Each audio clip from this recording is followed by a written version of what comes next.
Hi friends, welcome back to our channel. Today mosambi rate. Friends, ఈ వీడియోలో మనం ఢిల్లీ మార్కెట్లో ఈరోజు బత్తాయి ధరలు ఎంత పడుతున్నాయో తెలుసుకుందాము. Today mosambi rate in Delhi market.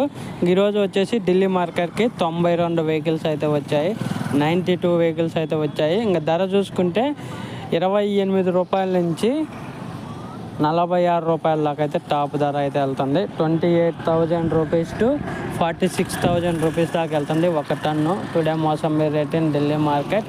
1 ton of mosambi top rate number 1, number 2 46,000 రూపాయల దాకా అయితే కొనసాగుతుంది ఒక టన్ను. నెంబర్ 2 వచ్చేసి 43,000, అలాగే నెంబర్ 3 వచ్చేసి 40,000, నెంబర్ 4 వచ్చేసి 32,000, నెంబర్ 5 వచ్చేసి 28,000. మొత్తం మార్కెట్ చూసుకుంటే 28,000 రూపాయల నుంచి 46,000 రూపాయలు. క్వాలిటీని బట్టి రేట్లు అయితే వెళ్తున్నాయి. ఒక ఫ్రెండ్స్, వీడియో నచ్చితే లైక్ చేయండి, షేర్ చేయండి, కామెంట్ పెట్టండి. అలాగే మన ఛానల్ని సబ్స్క్రైబ్ చేసుకోండి. Thank you for watching. అలాగే మీ ఏరియాలో తోటల దగ్గర ఎంత కొనుగోలు చేస్తున్నారు అనేది కామెంట్ రూపంలో తెలియచేయగలరు. Thank you for watching.